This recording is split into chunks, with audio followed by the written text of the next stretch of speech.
పవన్ కళ్యాణ్, బాలయ్య సినిమాల్లో డైలాగులు తీసేయండి అంటూ జగన్ హాట్ కామెంట్స్ చేశారు.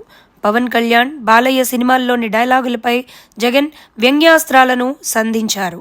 పవన్ కళ్యాణ్, బాలయ్య సినిమాల్లోని డైలాగులు ఎంతో దారుణంగా ఉంటాయని ఫైర్ అయ్యారు. కానీ వాటినే పోస్టర్లలో పెడితే మాత్రం తప్పుని కేసులు పెడుతున్నారని, మరి ఆ డైలాగులు ఎందుకు పెడుతున్నారని, సెన్సార్ బోర్డు ఎందుకుంది అని నిలదీశారు జగన్మోహన్ రెడ్డి.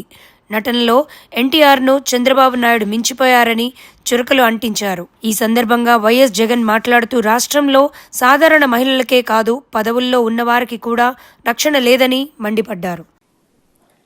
సినిమా డైలాగుల్ని పోస్టర్లుగా పెట్టినందుకు ఇద్దరిని రిమాండ్కు పంపారు.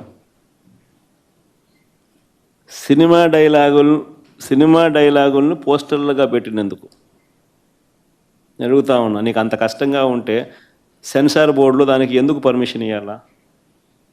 డైలాగులు తీసేయండి. ఇంకా బాలకృష్ణ సినిమాలు, ఆ పవన్ కళ్యాణ్ సినిమాలు చూస్తే ఇంకా పెద్ద పెద్ద డైలాగులు కనిపిస్తాయి. నాకు ఇప్పుడే ఇక్కడికి వచ్చి ప్రెస్ మీట్కి ముందు శ్రీహరి నాకు చూపించినట్టు కొన్ని డైలాగులు, ఆ సినిమా డైలాగులు, వాళ్ళ సినిమా డైలాగులు చూస్తే ఇంకా దారుణమైన డైలాగులు. నీకు డైలాగులు నచ్చకపోతే సెన్సార్లు తీసేయండి. సెన్సార్ బోర్డు ఎందుకు పర్మిషన్? సెన్సార్ బోర్డు ఉండేది ఎందుకు? అంతేగాని ఆ సినిమా డైలాగులు సినిమా వచ్చిన తర్వాత, రిలీజ్ అయిన తర్వాత ఆ సినిమా డైలాగులు, ఆ సినిమాలో మంచి పాటలు ఉంటే ఆ మంచి పాటలు అవన్నీ న్యాచురల్గా ప్రసిద్ధి చెందుతాయి. ఆ సినిమాలో మంచి పాట ఏదైనా ఉంటే ఆ మంచి పాట పాడినా తప్పే అంటావు. ఆ సినిమాలో ఏదైనా మంచి డైలాగులు ఏదైనా వీళ్ళకి నచ్చితే ఆ నచ్చిన డైలాగులు వీళ్ళు పోస్టర్లుగా పెట్టినా తప్పే, వీళ్ళు మాట్లాడినా తప్పే, వాళ్ళు చేసిన యాక్షన్లు వీళ్ళు చేసినా తప్పే.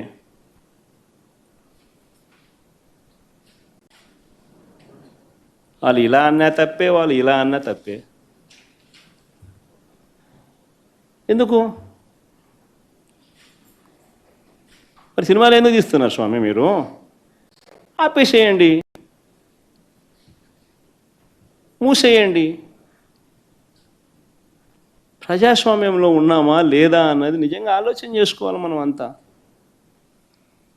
ఇలాగొచ్చే నష్టపోయింది. అదే సినిమా డైలాగులు రాసుకున్నాడు,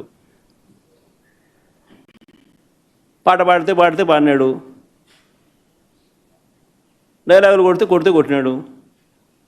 ఇలాగొచ్చే నష్టమైంది అంటాను నేను. గుమ్మడికాయలు దొంగంటే భుజాలు తడుముకున్నట్టుగా ప్రతిదీ కూడా వాళ్ళు ఏమన్నా కానీ నిన్నే అన్నట్టుగా నువ్వెందుకు బాధపడతా ఉండవు?